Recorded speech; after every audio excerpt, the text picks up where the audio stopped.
Ministério de Danças. Parabéns, vocês estão lindas, continue assim. Talvez alguém pergunte assim: olha, pastor, não sou muito a favor desse negócio de dança, não. Eu acho que isso aí não é de Deus, não. Então, enquanto você acha, não tem problema nenhum. O achar é livre, né? Mas Lucas capítulo 15 nos conta a parábola do filho pródigo. E o filho pródigo daquela parábola é o que ficou em casa, não é o que saiu, mas é outro assunto. Mas ele retornando para casa, ele vindo do campo, e quando ele estava se aproximando da sua casa, ele ouviu o barulho da música e as danças. Ele ouviu o barulho da música e as danças. Jesus contando a parábola. E ele chamou um servo e disse assim: o que está acontecendo? Como é que você é filho e não sabe o que acontece na sua própria casa? Pergunte para o servo que ele sabe. Aí o servo diz: não, teu irmão veio, voltou, teu pai deu uma festa, a festa já começou, é só entrar e participar. E esse filho mais velho chegou atrasado. Foi bom que ele chegou atrasado, sabe por quê? Porque se ele chega mais cedo, ele ia querer impedir a festa. Mas Deus atrasou ele para quando ele chegar, a festa já ter começado.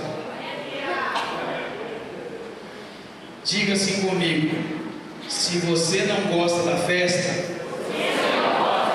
claro, diga mais forte: se você não gosta da festa, chegou atrasado.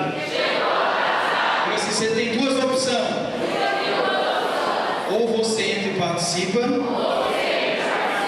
ou fica de fora, ouvindo a música e as danças, mas a festa não vai parar.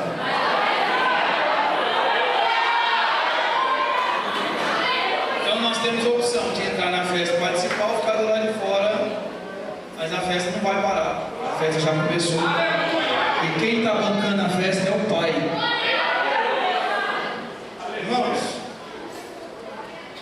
Evangelho de São João, capítulo 17. Eu quero ser fiel ao tema de Isaías lá, capítulo 60. Levanta-te e resplandece, porque já vem a tua luz, a glória do Senhor vai nascendo sobre ti e tal. Um tema muito tremendo. O missionário de Regina prega 10 vezes mais do que eu. Isso é indiscutível. Eu tenho certeza que amanhã Deus vai usar ela como sempre tem usado.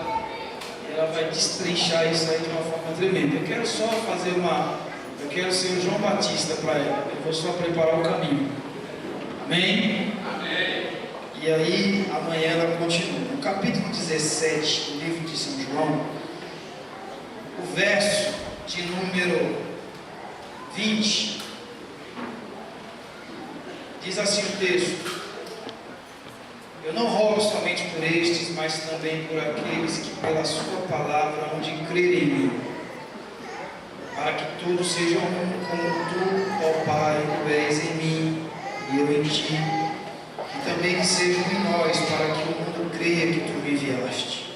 Verso 22: eu dei-lhes a glória que a mim me deste, para que sejam um como nós somos um. Eu neles e tu em mim, para que eles sejam perfeitos em unidade, e para que o mundo conheça que tu me enviastes a mim, e que tens amado a eles como me tens amado a mim. Pai, aqueles que me deste, quero que onde eu estiver, também eles estejam comigo, para que vejam a minha glória que me deste, porque tu me has amado antes da criação do mundo.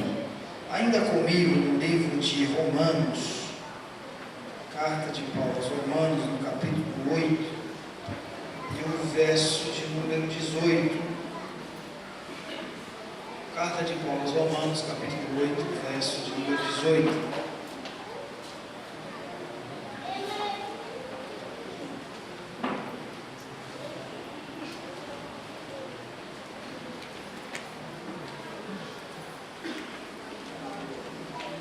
porque para mim tenho por certo que as aflições desse tempo presente não são para comparar com a glória que em nós há de ser revelada. Deixa eu fazer assim, por gentileza. Deus te abençoe. E confesso que quando eu vi o tema da festividade, eu me alegrei de coração, porque o tema fala sobre a glória de Deus. E o tema é atraídos pela glória. Quando eu estava verificando, estudando um pouco a respeito do tema, me surgiu uma pergunta. E a pergunta que eu fiz ao texto foi a seguinte pergunta: que tipo de glória tem me atraído? Atraído pela glória. Ok, qual é o tipo de glória que eu estou sendo atraído? Por quê, pastor? Porque existem alguns tipos de glória, biblicamente falando. Jesus disse o seguinte: eles amaram mais a glória do mundo do que a glória de Deus. Tem a glória do mundo. Em outro texto, Jesus diz assim: eles preferem a glória dos homens, não tem a glória dos homens. Satanás levou Jesus ao pináculo de templo e apresentou todos os reinos deste mundo e a sua glória, e disse: a ti te darei se prostrado me adorares. Então mostrou para ele a glória desse mundo. Existe a glória humana, existe alguns tipos de glória que pode me atrair. Mas pelo texto de Isaías, capítulo 60, a proposta do tema não me dá direito de pensar em outra glória a não ser a glória de Deus, porque a glória de Deus vai nascendo sobre nós. Então fala-se da glória de Deus, e quando nós pensamos na glória de Deus, é justo que nós abra um leque expansivo demais, porque a glória de Deus ela pode ser vista em quase todos os lugares, depende da forma como você olha. A glória de Deus, por exemplo, ela está na criação, na natureza. A glória de Deus está quando você vê o mar, quando você vê a cachoeira, quando você vê as árvores, quando você vê os passarinhos cantando, quando você vê o ciclo do sol, a lua, as estrelas. Deus está revelando a sua glória por meio da criação. A glória de Deus pode ser vista pelos pequenos milagres que acontecem todos os dias conosco. Por exemplo, em São Paulo, uma cidade violenta como São Paulo é, ir para o trabalho, para a faculdade todo dia e retornar para casa é um milagre. Sim ou não? Se tornou um milagre. Eu fui e voltei, o Senhor me guardou e a glória de Deus esteve comigo na ida e na volta, por isso que eu cheguei em casa. A glória de Deus é vista na relação da familiar, quando a família ela é constituída e ela parte do modelo da criação de Deus, porque Deus manifestou a sua glória na criação. Quando Deus criou Eva para Adão, Deus manifestou a sua glória ali. Por quê? Porque na perspectiva de Deus, o casamento ele seria uma glória revelada dentro do matrimônio, porque quando no capítulo 19 de Mateus houve uma questão a respeito do divórcio e a respeito do repúdio, e repúdio e divórcio não são as mesmas coisas, muitas vezes se confunde essa palavra e dá um problema muito grande. Mas quando Jesus foi questionado acerca do repúdio e divórcio, ele disse: é lícito repudiar a mulher por qualquer motivo? Jesus disse: não, no princípio não foi assim. Jesus ele não usa o modelo do homem, ele evoca o modelo de Deus. Diz: não, o modelo de Deus não é esse, esse é o modelo dos homens, o modelo de Deus é outro. Qual é o modelo de Deus? O modelo de Deus é o Éden: deixará o homem seu pai e sua mãe, iniciar a sua mulher, e seremos uma só carne. Portanto, o que Deus ajuntou não separa o homem. Então ele evoca o modelo de Deus, traduzindo a sua glória dentro do matrimônio, que era Eva e era Adão, e a Bíblia fala da nudez daquele casal no Éden. Isso nos leva a pensar que a glória de Deus também se manifesta na relação do casamento. Por quê? Porque na cabeça de Adão nunca passou a ideia de ter uma outra pessoa a não ser Eva, porque Eva era tudo que completava o paraíso. Na cabeça de Eva, ela nunca imaginou outro homem a não ser Adão. Isso era o princípio da criação de Deus. Eles estão nus no sentido de eles não têm que se esconder um do outro, eles são livres para amar, para viver. Não existe nenhuma outra perspectiva além do Éden. O paraíso se completa neles e através deles e por eles, ali no Éden, a glória de Deus manifestada nessa relação. Bom, desde a criação Deus manifesta a sua glória, e quando fala de glória, eu preciso voltar um pouco no princípio absoluto. E quando eu falo princípio absoluto de Deus, eu não vou para Gênesis 1, eu vou para São João capítulo 1. No princípio era o verbo estava com Deus e o verbo era Deus. São João capítulo 1. Esse é o princípio absoluto, não é o princípio da criação, Gênesis 1. Não, esse é o princípio absoluto de Deus. Antes da terra, antes da criação, antes dos anjos, antes de tudo ser criado, era um princípio absoluto, aonde estava o verbo de Deus, que estava com Deus e era Deus, e sempre foi Deus e será Deus até o final. Estava lá. Quando Deus ele toma uma decisão, e vale a pena dizer que Deus não tem crise de identidade. Deus não tem crise. Deus não tem crise de existência. Deus não tem crise existencial. Porque a gente para pensar o seguinte: Deus estava lá na sua glória, Deus tinha o poder, tinha a onipotência, onisciência, onipresença, mas um dia Deus estava lá com toda aquela glória e ele ficou triste, pensando assim, meio deprimido, e disse o seguinte: o que adianta ter toda essa glória se não tem ninguém para dizer que eu sou bom? Se não tem ninguém lá do outro lado dizendo assim, realmente tu és o Deus, tu és bom, tu és poderoso e tal, eu preciso de alguém falando isso para mim poder me convencer de que eu sou. E aí Deus estava triste porque não tinha ninguém fazendo isso, aí ele foi lá e criou os anjos, depois criou o homem para fazer isso. Não, Deus nunca tem problema com isso. Por quê? Porque Deus sempre foi Deus, sempre será Deus, com ou sem a sua glória. Com a minha adoração ou sem a sua adoração, isso não muda nada em Deus. A única coisa que muda é para mim, para Deus não muda nada. Se você fechar a boca e ficar com todinho, não dá nem glória, ir embora para casa, para Deus não mudou absolutamente nada. Agora para mim vai fazer diferença, para Deus não. Então não é que Deus estava lá tendo crise, senão eu vou criar porque eu preciso de alguém, não. Deus foi infinita bondade, graça, favor merecido, porque Ele é amor, porque Ele é bondoso. Ele olhou para a sua glória e disse assim: olha, eu resolvi compartilhar a minha glória. Como assim, Deus? Eu quero que alguém desfrute daquilo que é meu. É meu, Deus? Eu quero parceiro. Quero alguém para poder usufruir disso aqui que é meu. Eu não quero negócio só para mim. Eu quero dar oportunidade para que alguém também usufrua daquilo que é meu. Foi isso que Deus pensou. E aí Deus, a partir de então, Ele cria os anjos. E os anjos foram seres criados por Deus. Mas Deus, na sua infinita bondade, misericórdia, Deus nunca, quando ele resolveu compartilhar com o homem a sua glória, ele tinha alguns caminhos que ele podia tomar. Primeiro, ele podia ser um tirano, ele podia ser um déspota. Como assim, pastor? Ele podia mandar e a gente obedecer.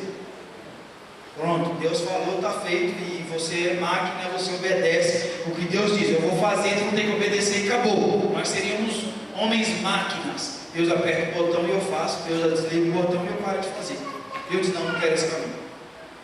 Qual é o caminho então, Senhor? Vamos fazer pela base do castigo. Ou eles fazem ou eu castigo. Vamos usar o dentro da psicologia, chama de condicionamento operante.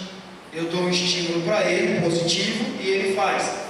Se ele não chegar à resposta que eu preciso que ele tenha, então eu vou lá e dou a punição para ele, porque ele não atingiu o meu objetivo. Eu também não quero esse caminho, não vou fazer assim. E Deus, como é que o Senhor vai se relacionar com o homem? Eu vou pelo amor. Como? Pelo amor. Mas Deus não é um caminho complicado? Diz: mas eu quero pelo amor. Bom, Deus, se o Senhor vai relacionar-se com o homem pelo caminho do amor, logo o Senhor vai ter que facultar ao homem o direito de escolha. Ele vai ter que ser livre para poder optar. E aí é um risco que o senhor vai correr. Por quê? Porque ele pode dizer sim ou pode dizer não. Tudo aquilo que é livre para ser bom ou é livre para ser mal. Vai depender da escolha que a pessoa fizer. E eu estou convencido de que nós somos hoje resultado da escolha que fizemos ontem. Nós somos hoje resultado da escolha que fizemos ontem. Então, quando nós paramos e às vezes questionamos, perguntamos, ou às vezes estamos ali chorando, lastimando o problema que estamos vivenciando, e aí a gente tem que parar para pensar nas decisões que foram tomadas ontem, no passado, que elas vão refletir no meu presente. Por exemplo, olha, estou desempregado, estou ganhando pouco, não consigo horário, tenho que trabalhar até sábado, tenho que trabalhar domingo, eu não sei o que fazer, creio que Deus me abrisse uma porta, assim para ganhar muito e trabalhar assim, pastor, entrar 11 horas e sair meio-dia e ter uma hora de almoço. Estava bom para mim, pastor. Estava bom. E eu não sei o que acontece, eu não estou conseguindo isso. Volta lá atrás, volta um pouquinho atrás. Quando você era aluno do colégio, como que era a sua dedicação ao estudo? Santo! Como é que era a dedicação? Não precisa revelar para ninguém não, é só para você pensar, não fala não. Mas, durante o período de estudo, de dedicação, de prova, como aluno, como é que você se comportava? Como que era a sua nota? Quanto tempo você tirava para o estudo? E qual é que era o seu planejamento futuro? Porque tinha alguns colegas de classe que eles saíram da turma da bagunça, eles saíram da moda, do meio, se dedicaram ao estudo. E ali ficaram. E foram por longos anos ali dedicados ao estudo. Terminaram, logo entraram na faculdade, e foram estudando, investindo tempo, gastando, abrindo mão de prazeres, de festa, de churrasco, para estar estudando. Pessoas que nem crentes são. E aí, no final das contas, eles foram para concorrer a uma vaga, a uma empresa multinacional. E quando esse aluno dedicado, que se dedicou 8 anos, 15 anos, 13 anos de estudo, chegou para competir com essa vaga, chegou o crente pentecostal, cheio de fogo. Quando ele entrou na fila, ele disse assim: essa vaga é minha, em nome de Jesus. Deus vai me dar a vitória que é minha.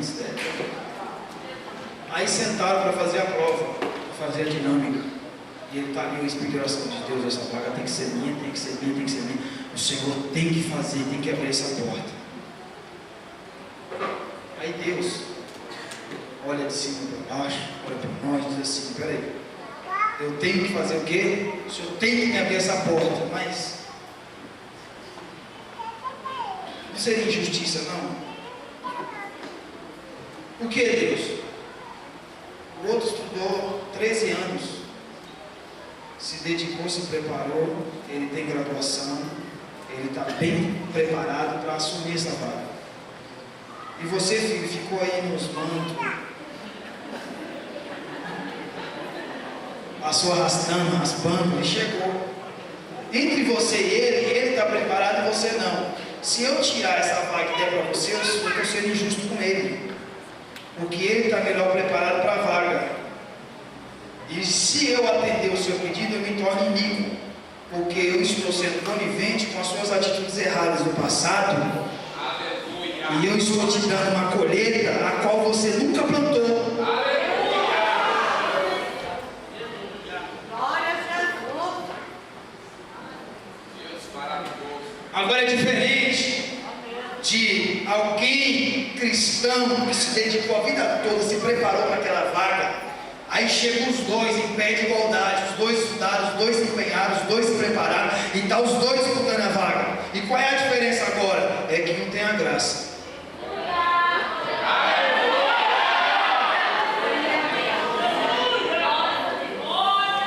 Por que ele vai entrar? Porque ele tem graça de Deus na vida. como selecionador olhar para ele, vai dizer, eu não sei porquê, mas eu achei graça em teus olhos. Está entendendo o que eu estou falando? Para nós pensarmos. Então, nós somos frutos das decisões que tomamos ontem. Você pode me ajudar a pregar? Sim ou não?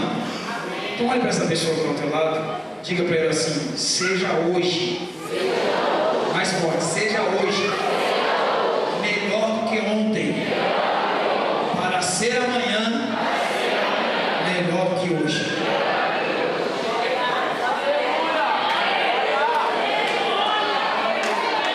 Então Deus resolve relacionar-se pelo homem pelo caminho do amor, e o amor, quem ama deixa livre. O amor é ser livre, amar é liberdade. Amar não é prisão. Amar é ser livre.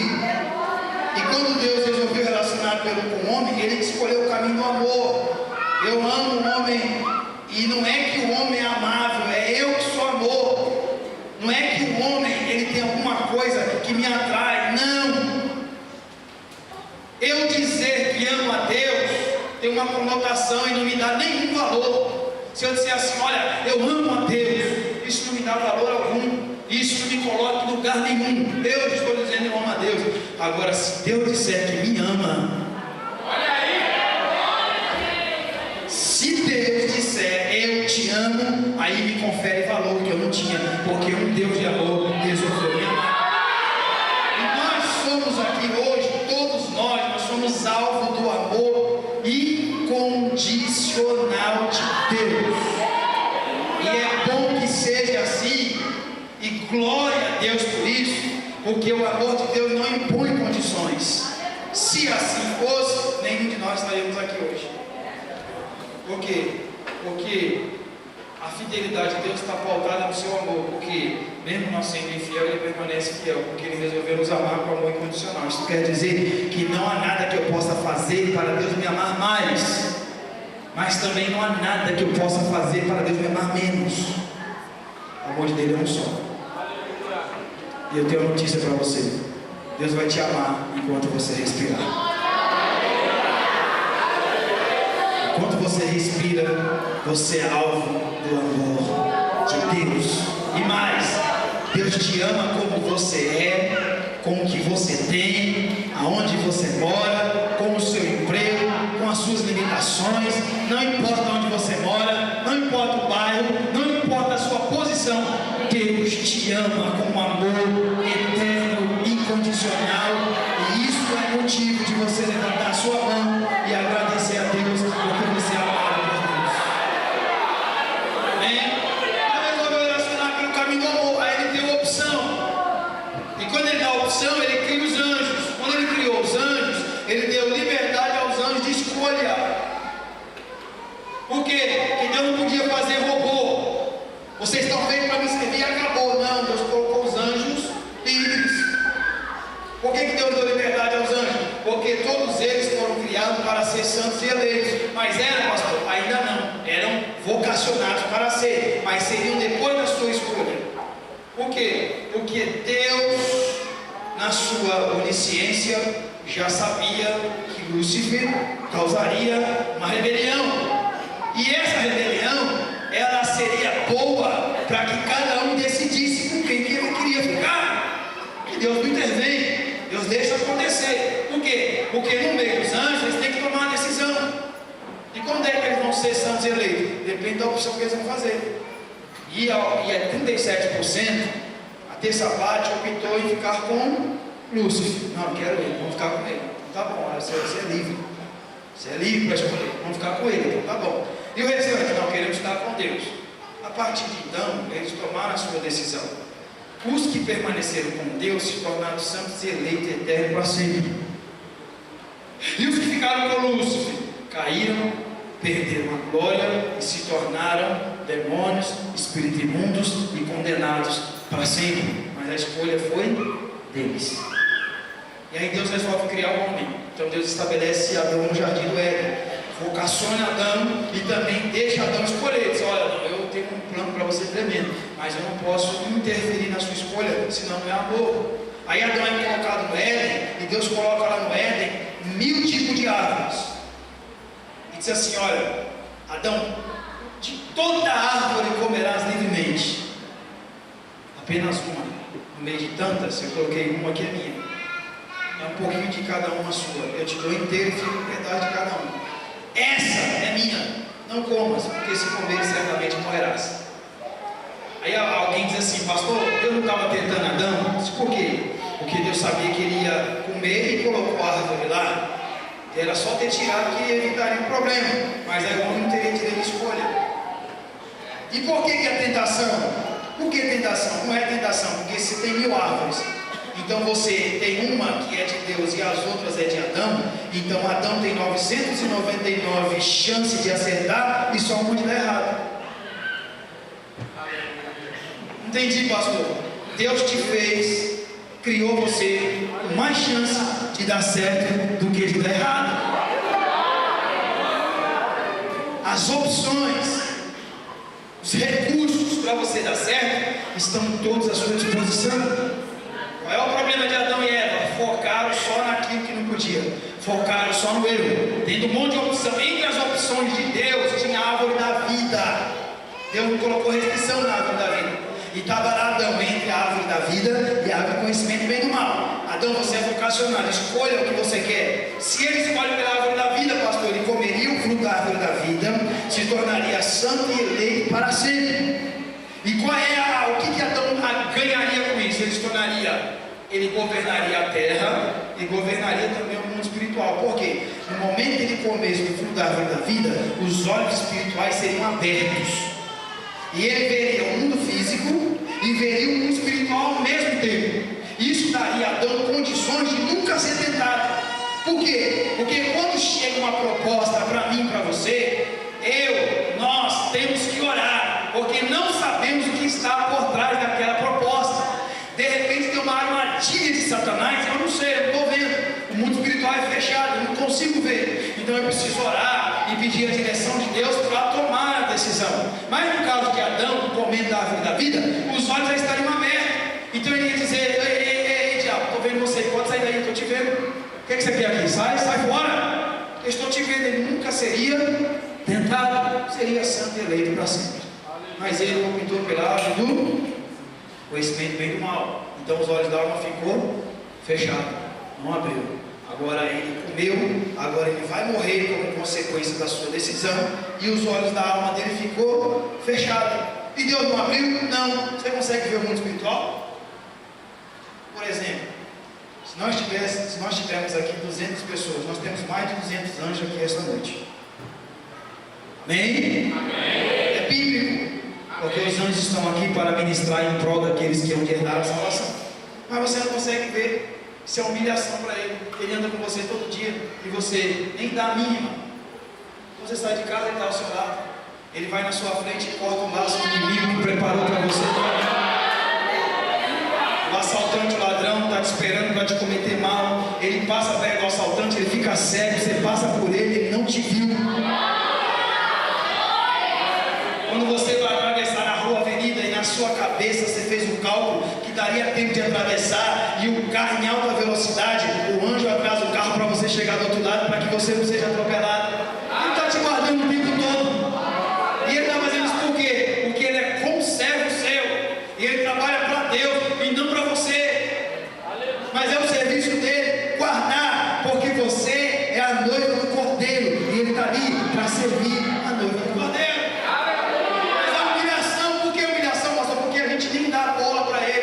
Apesar que tem lugar que está cultuando o anjo.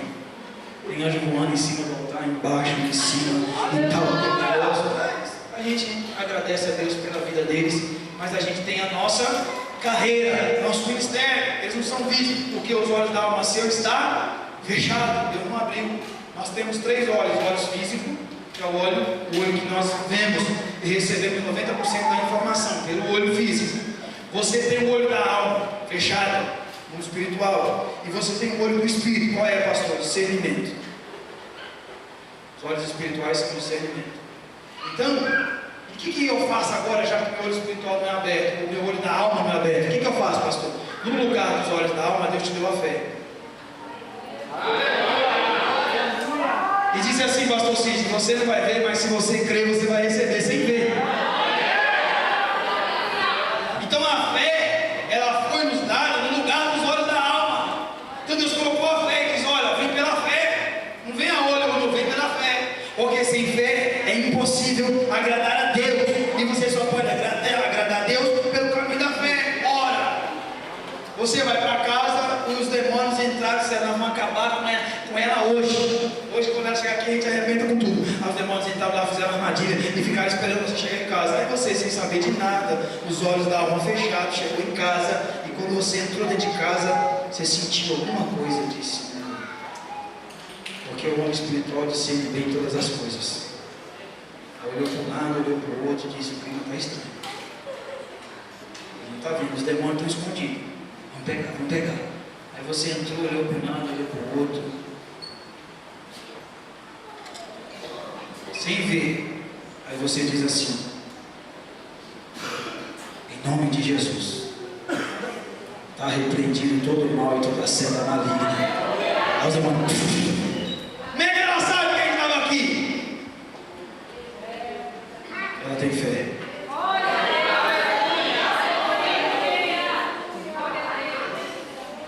Irmão, eu sou professor de seminário, conheço a Bíblia, sou pentecostal por nascimento, formação e convicção. Creio nos dons espirituais, tá? Estou deixando bem claro isso. Mas dom de revelação, profecia, dentro do nosso contexto cultural, é um cafuné de Deus. É como se Deus pegasse alguém e fizesse um carinho nele. Está entendendo?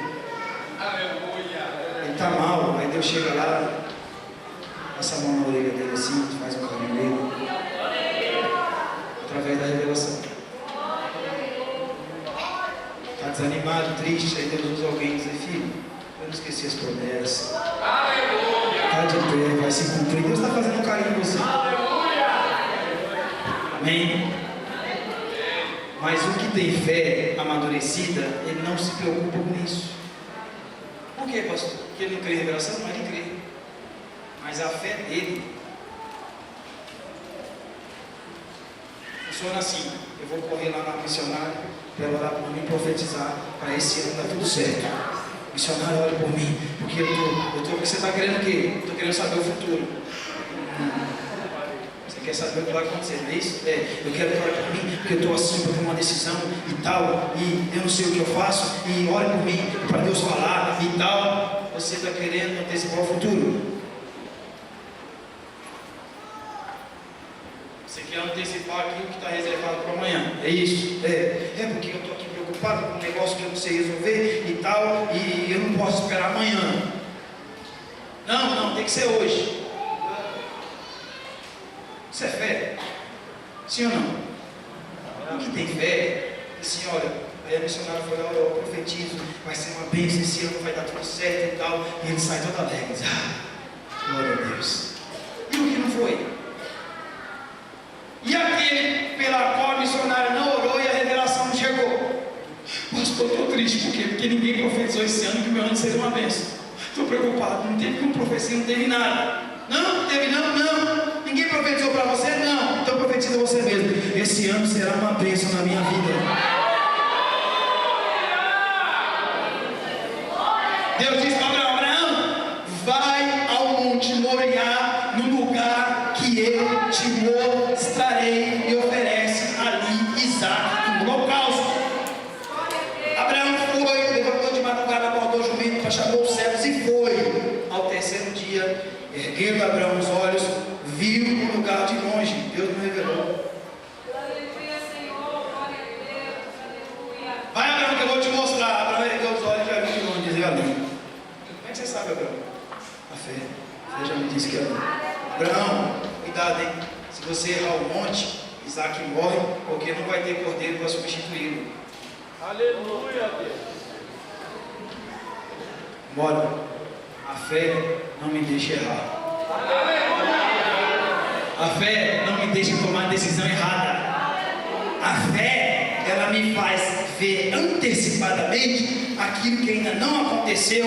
E a Bíblia diz que Deus ele faz isso por nós quando usamos a fé, ele chama a existência as coisas que não são como se já fossem, e a fé tem esse poder. Pastor, não estou entendendo nada. Então levante a sua mão, porque eu não sei se teu marido já é salvo, não sei se teu filho já está aqui na igreja, participando dos grupos, eu não sei se tem alguém na sua parentela que você tanto ora para Deus salvar, mas já é a hora de você agradecer a Deus pela salvação dele, e colocar a sua fé em prática, e dizer que ele já é salvo na pessoa bendita de Cristo. E por que ele é salvo, pastor? Porque tem uma palavra que diz para mim, e me deu segurança, e diz o seguinte: crê no Senhor Jesus Cristo, e será salvo tu e toda a tua casa.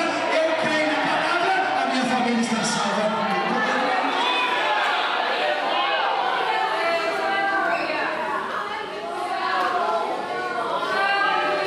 Aí Adão foi lá, comeu do fruto que não era para comer, pronto. Aí o diabo apareceu e disse: Deus,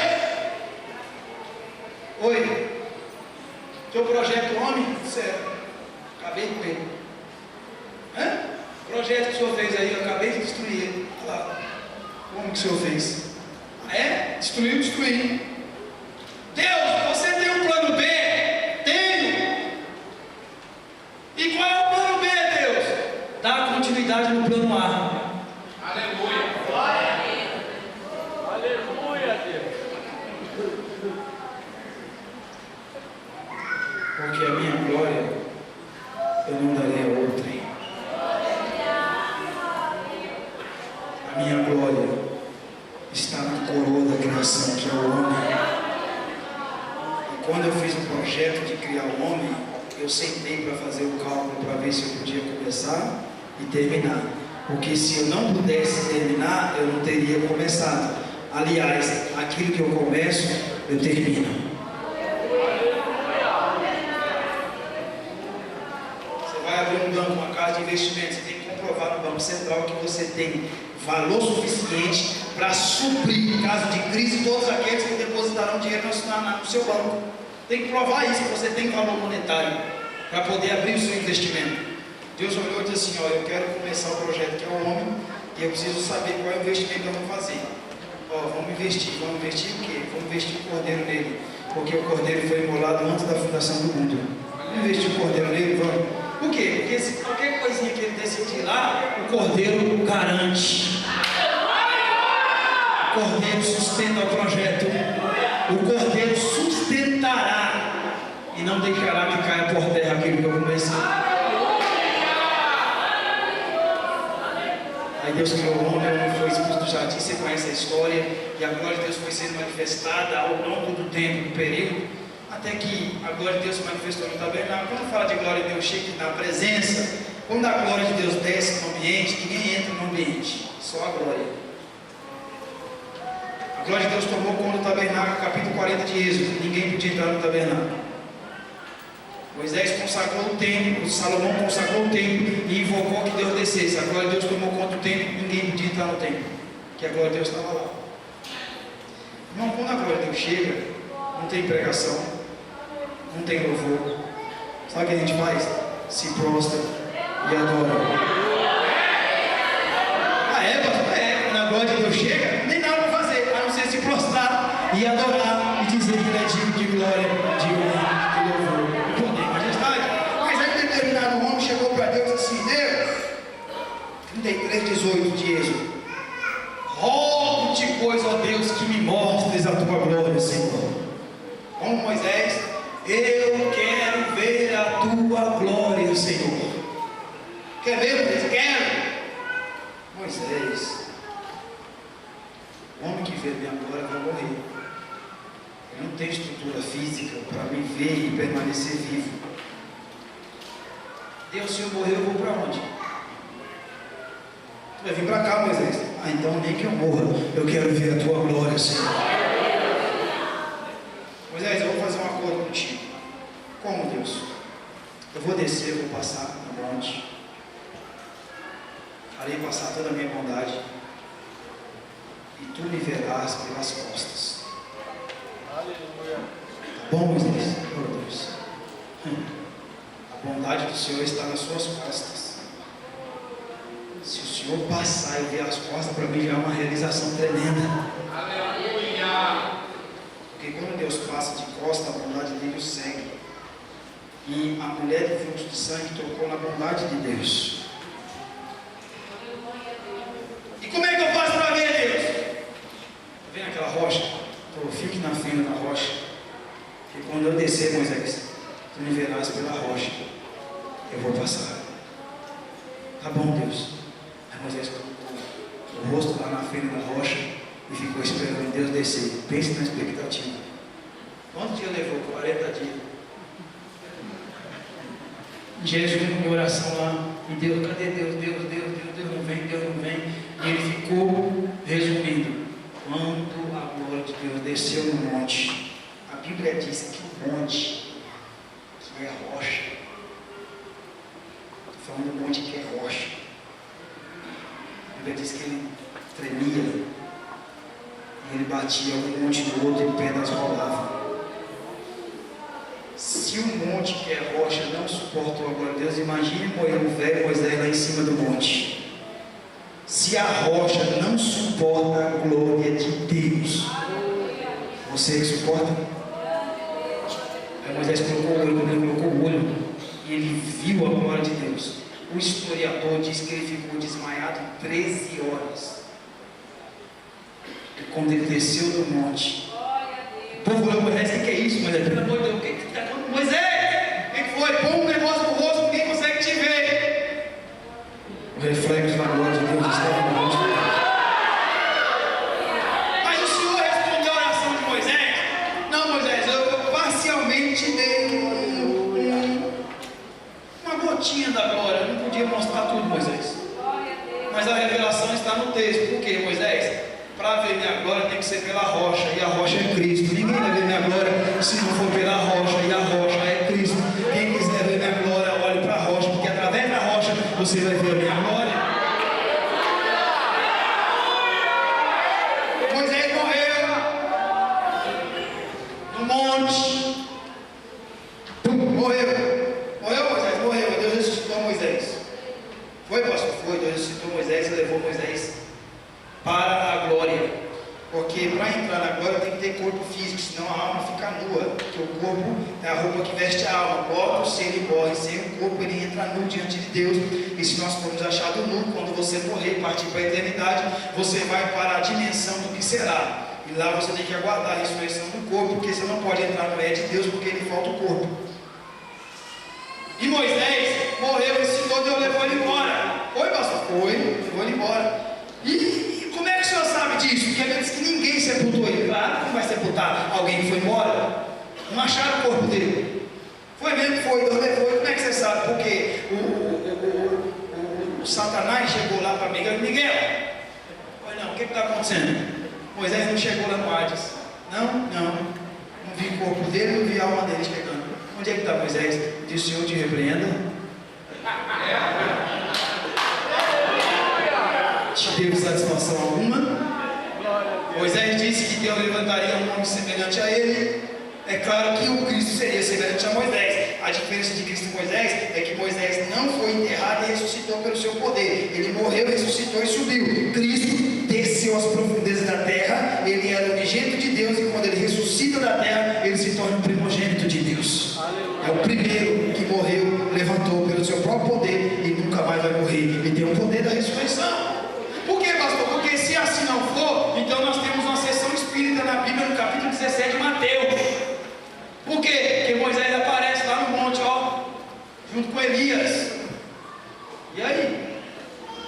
Se Moisés morreu, o espírito dele apareceu lá no monte, e aí como é que faz? É o que eles usam, né? Mas apareceu. Aí ele foi para lá e ficou. Irmão, há um poder tremendo na sua oração. Não, você não entendeu, vou repetir. Há um poder tremendo na sua oração.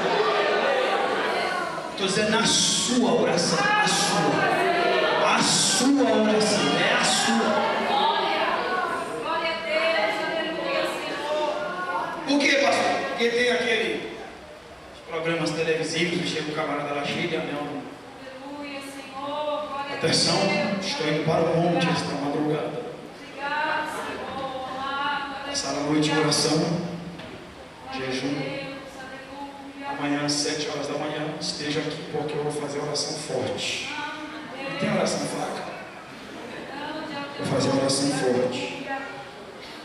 Aí a pessoa pensa assim, vai ficar muito hoje, vai, orando um monte. Assim, quer dizer que ele vai orar? Então vou fazer o seguinte, enquanto ele ora, eu durmo. Simples, ele ora, eu durmo. Não preciso orar, já vai orar. Vou dormir. Quando for de manhãzinho, eu chego lá, recebo a oração dele, está tudo certo.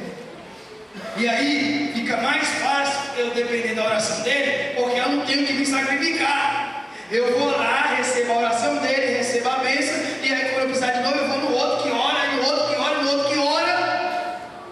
E eu nunca vou conhecer a Deus, porque é impossível conhecer a Deus se não for pelo caminho da oração. Eu vou conhecer um Deus de informação, pela mensagem, pelo pastor, pelo que pregou, pelo testemunho. Mas se eu me relacionar com Deus, não, nunca vou ter isso. Eu me relaciono com Deus a partir das minhas carências, porque eu creio em Deus que tudo pode. Pode o quê? Pode fazer e atender as minhas necessidades. Toda vez que me for conveniente, eu vou até Deus e Ele atende as minhas necessidades. Que relação é essa? É uma relação de troca e barganha. E qual é a relação de Deus que Deus quer com o homem? A relação de conhecimento. Como assim? Eu quero uma relação de alguém que se preocupe em me conhecer, não do que eu posso, mas do que eu sou. Aí diz assim, se este povo que chama pelo meu nome se humilhar e orar e buscar a minha, não é a mão não é o que eu tenho na mão, não é o que eu tenho para dar, buscar a minha face. Se ele olhar a minha face, ele vai querer me conhecer.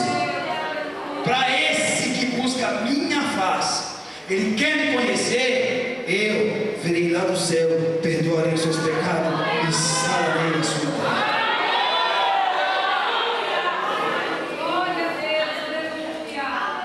Aí nós usamos a oração do outro para não ter que orar. A gente fica vivendo a vida assim, pastor, ora por mim. Irmão, 6 horas por mim, eu ganho 6 horas. 6 horas por mim, 6 horas por mim, 6 horas por mim, 6 horas por mim. E quando é que tu vai orar? Não é que você vai fazer oração? Não, pastor, porque eu sou assim, fraquinho, sabe, até assim. E daí que você é fraco. Quanto mais fraco, melhor para Deus. Por quê, pastor? Porque o Espírito Santo assiste às nossas fraquezas. Intercede por nós com gemidos inexprimíveis junto ao Pai. É exatamente no momento que eu estou fraco, que eu estou sem força, que eu estou sem perspectiva, que eu estou sem esperança, que eu estou na adversidade, que eu estou na prova, que eu estou na luta, quando nada faz sentido, eu dobro o joelho para orar, não tem palavra para dizer. É nessa hora que o Espírito Santo ora por mim, é nessa hora que o Espírito Santo transforma a minha lágrima em palavra, transforma o meu gemido em louvor e leva a minha oração até Deus. E Paulo diz o seguinte: pelo que sinto prazer nas fraquezas, porque quando estou fraco, aí estou forte, porque o seu poder se aperfeiçoa na hora da fraqueza.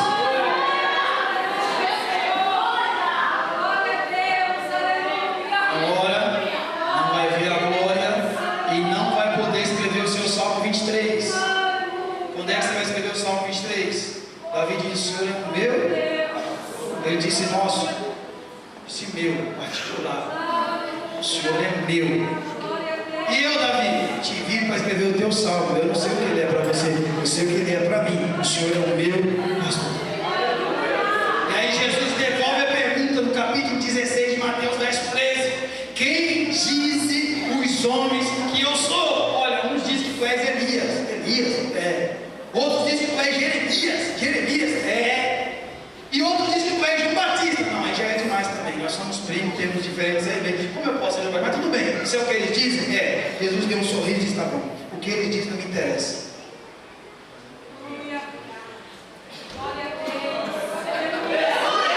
E vós, que andais comigo todo dia, quem vocês dizem que eu sou? Eu quero saber de você que diz que me serve. Eu quero saber de você que diz que eu sou o teu Deus. Eu quero saber de você que diz que eu sou o teu Senhor. Quem eu sou para você? Ele está me convidando para a minha experiência pessoal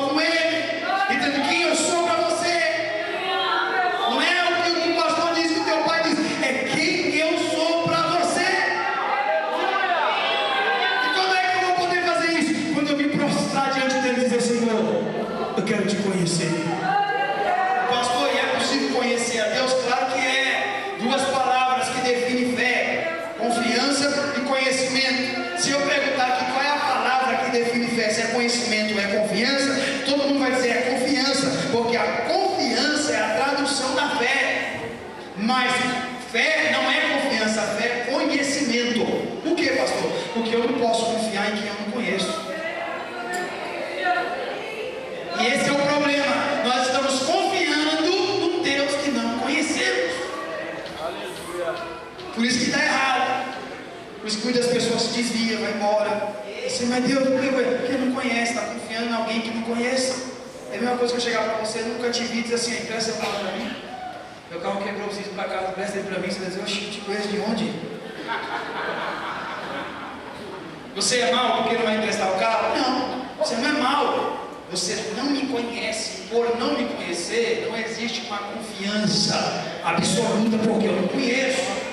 Diferente de alguém que você conhece, empresta para mim, não pode ir. Já sei que conheço. Está entendendo o que eu estou falando? Quando nós vamos ter a fé amadurecida, a partir do momento que conhecemos a Deus. E como é que se conhece a Deus, pastor? Primeiro, Ele vai criar caminhos para você conhecer. Você não quer ver a glória dele? Sim ou não?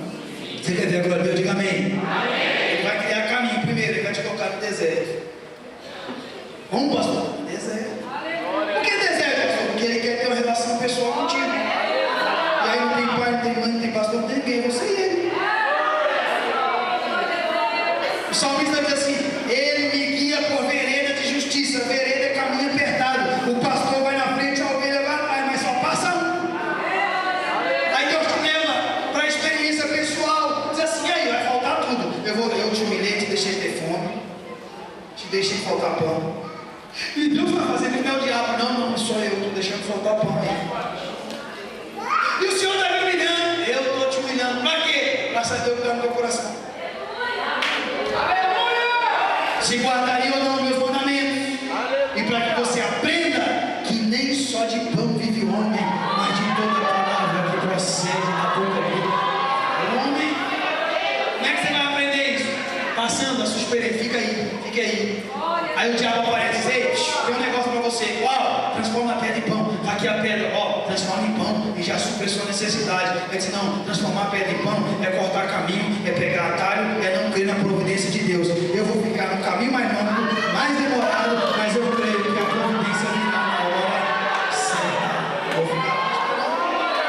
E ele vai relacionar-se contigo até que você o conheça. E você vai perceber que você vai chegar no seu limite. E Deus quer que você chegue no limite. E Ele vai fazer de tudo para você chegar no seu limite. Não corra. Deus vai colocar você em caminhos que você vai se sentir limitado. E enquanto você não gritar, Deus vai te apertar até você gritar. E você vai dizendo que é machão, que é o Superman, que é a Mulher Maravilha. Aí ri para todo mundo, tá tudo bem. Oh glória, aleluia. E a luta, orar? Não vou orar não. Ô Jonas, por que tu não invoca Deus? Eu não, me jogo no mar. E ele não quer saber de orar. E ele fica e Deus vai apertando, vai apertando, vai apertando, vai apertando, até que você entenda o que Cristo passou. Foi esbofeteado, traído, abandonado, foi cuspido, recebeu uma coroa de 72 espinhos, recebeu cravos, ele recebeu a cruz, foi para a cruz, chegou na cruz, ele como ovelha muda, recebendo todas as afrontas. Mas chegou uma hora na cruz que ele deu um grito e disse: Deus meu!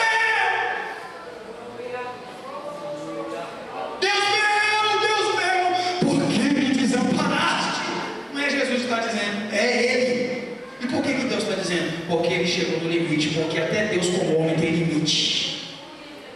Você tem limite. E Deus está esperando o seu Deus meu. Deus meu. Quando é que você vai orar? Quando é que você vai gritar? Deus meu. Quando Deus ouve o seu grito, Ele diz: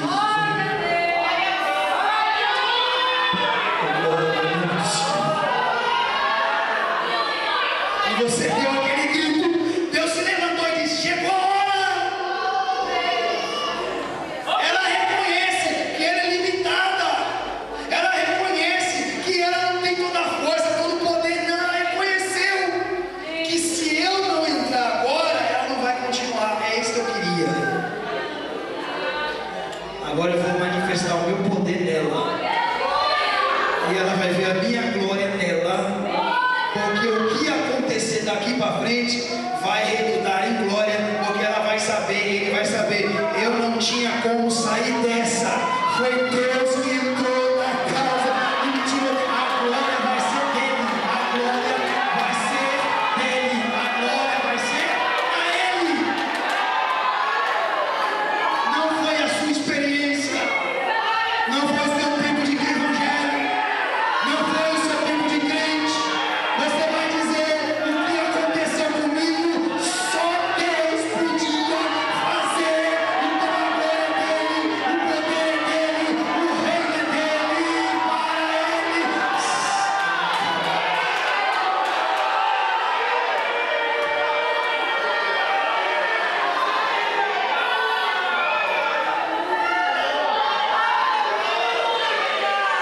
Deus quer ouvir o seu grito. Deus quer ouvir a sua oração.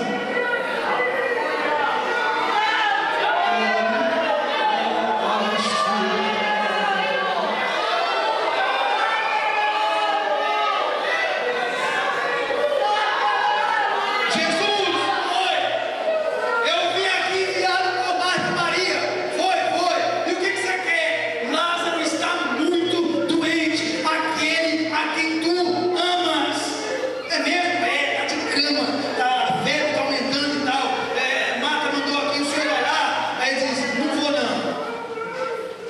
Como assim? Eu tenho que voltar lá para dar. Diga que é para a glória de Deus. Eu vou mostrar a minha glória na casa de Marta e na casa de Maria. Diga que é para a glória. Aí ele voltou. Disse: e aí, cadê Jesus? Disse: olha, ele não veio. Como assim não veio? Ele disse que é para a glória. Tá bom. Lázaro foi adoecendo. E a notícia correu: ei, Lázaro está ruim. Irmão, tu quer ver você visitar um parente seu que há muito tempo você não visita? É alguém dizer: fulano está à beira da morte. Aí você diz: eu tenho que ir lá, porque senão ficar na mão eu tenho que ver. Aí todo mundo corre. Bom, a casa de Lázaro vai ficando cheia. Chegando em tudo quanto é lá.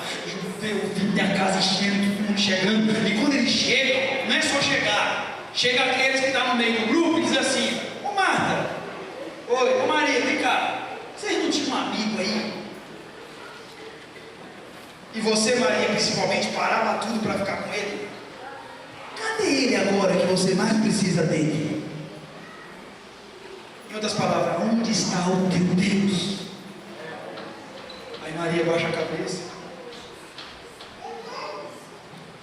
Cadê ele? Curou um monte de gente. E agora que vocês precisam, ele sumiu. Tá vendo? Fica aí nos pés dele, fica aí, servindo ele aí, agora. Você mais precisa, ele não está. E ela teve que ouvir aquilo calada. Lázaro morreu. Jesus vai chegar, a expectativa. E ele está no caixão, todo mundo velando, fica olhando ele, depois Jesus vai chegar. Eu não acredito que ele vai ser enterrado. E fica de olho, e deu a hora de enterrar, e olha no caminho, cadê? Está vindo? Não está, mas ele vai enterrar mesmo, vai, enterraram, voltou para casa, e agora acabou. Um dia, nada de Jesus, 2 dias, 3 dias, nada de Jesus. 4 dias depois, Jesus vem cantando: pela fé que uma vez me foi dada. Ninguém quer nada. Aí alguém olhou e disse: agora quem está vindo? Irmão, o luto do judeu não é igual ao nosso. O nosso luto é o seguinte: a gente vai até o cemitério, escola com a pessoa, a vela, acabou, cada um para sua casa. O judeu fica 7 dias com uma pessoa depois do enterro. 7 dias de luto. Assim ficou os amigos de Jó do lado dele, quando os filhos dele morreram. 7 dias. E agora todo mundo ficou, ninguém foi embora. Jesus chegou depois. Aí Marta saiu correndo, diz: agora que eu pego ele. Agora eu falo, agora Jesus vai ver. Chegou lá: Jesus! Olha, Marta, se o Senhor estivesse aqui, o meu irmão não teria morrido, nada disso teria acontecido. Sabe por que aconteceu isso? Porque o Senhor não estava aqui. E outras palavras, o Senhor nos abandonou quando a gente mais precisou. A Marta diz: oxi. Se eu fosse Jesus, eu não sou, mas se eu for Jesus, eu ia dizer: Marta, quando eu ia na tua casa, a tua preocupação era com a louça. E agora você percebeu que a minha ausência traz morte? Não, você gastava tempo com os negócios, com o serviço. Marta, teu irmão vai ressuscitar. Eu estudei escatologia, né? Você estudou, moço? Estudei, sou formado em teologia. Ele vai ressuscitar lá na ressurreição dos mortos no último dia, não é isso? Mas você está falando de doutrina escatológica? Não, eu não estou falando de doutrina, eu estou dizendo que eu sou a ressurreição e a vida. E aquele que crê em mim, ainda que esteja morto, viverá. Eu não quero conversar com você que entende muito teologia, eu quero que você chame Marta, que Marta não é da teologia, Marta é da comunhão, chama ela para mim. Aí Marta chegou e fez a mesma oração de Maria. A Maria chegou e fez a mesma oração, mas Senhor, se o Senhor estivesse aqui, meu irmão não teria morrido. Aí a Bíblia diz que Jesus chorou. Como é que alguém faz Jesus chorar e a outra pessoa discute? Intimidade e relação são diferentes.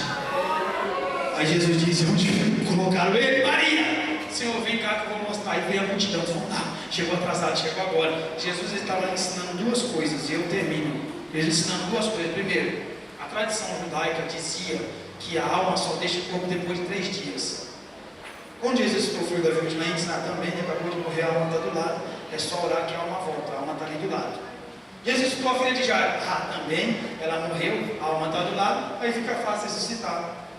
E ele disse: tá bom, eu vou chegar 4 dias depois, quando a alma já foi embora. Segundo, se Jesus vem quando Marta e Maria solicitam, Jesus ia vir a curar Lázaro, sim ou não? Elas queriam a cura. Aí Jesus pensou que se eu for lá e curar ela, não vai dar glória. Ninguém está sabendo, ela vai ficar curada e termina ali. Senão, eu vou complicar, descomplicar e depois explicar o que eu compliquei. Não vou. Por quê? Porque a ausência de Jesus fez um monte de gente vir para a casa dela. Encheu de parente, a casa ficou cheia. Pode ficar um bom negócio. Olha, muita gente vem. Não, quando Jesus chegou no sepulcro, ele disse: tirai a pedra, plural. Os homens tiram a pedra, tirai essa pedra. Não mandei para o ponto final na vida dele, não mandei ninguém pôr pedra. A história dele continua. Aí Jesus disse: Lázaro, sai para fora. Quando Lázaro se levantou e saiu, a Bíblia diz que muitos dos judeus que ali estavam creram nele. Não entendi, pastor. Deus deixou o problema se acumular para no final a glória ser toda dele. Você quer a cura, mas ele quer a ressurreição, que é um milagre maior do que a cura. Está entendendo? A glória de Deus vai se manifestar no final dessa prova, no final dessa luta, no final dessa oração. A glória de Deus vai se manifestar. E por que eu disse que a adoração tem poder? Porque Moisés orou, Deus mostrou, deu um sinalzinho para ele, mas não foi o suficiente. Passou aproximadamente 1500 anos. Aí Deus disse: Moisés, fala Deus, tu me fez uma oração, não foi? Tu fez 1500 anos atrás. Pois é, está na hora de responder. Oxi, e o senhor responde a oração de 1500 anos? Responde. Você não queria ver minha glória? Queria, então desce lá no monte Carmelo. Aproveita e leve Elias com você e vai lá que você vai ver a minha glória hoje. Aí Moisés desceu no monte, glorificado, Elias glorificado, Jesus no monte, subiu e disse para os discípulos: me dão licença, que eu tenho que falar com eles. Eles estão glorificados e eu tenho que entrar no nível deles, eu tenho que me glorificar também. Aí ele se glorificou e conversou com os dois. Aí eles viram a glória de Deus. A sua oração será respondida. Deus vai manifestar a glória dele na sua vida.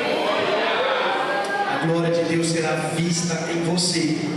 Por isso que eu li o texto, propositalmente eu li o texto. Jesus dizendo: Pai, eu quero que eles sejam um, assim como eu sou um contigo. Porque se assim for, eles verão a minha glória. Mas para ver a glória tem que haver a unidade. Para que a glória se manifeste, tem que ter a unidade, tem que ter a cooperação dos membros, a cooperação do corpo, para que a glória seja totalizada. E aí, Paulo diz o seguinte: essa aflição aí está te levando para a glória. É mesmo? Eu tenho por certo que as aflições presentes não se dá para comparar com a glória que há de se revelar em essa aflição é para te matar? Está pensando que essa luta é para te colocar para baixo?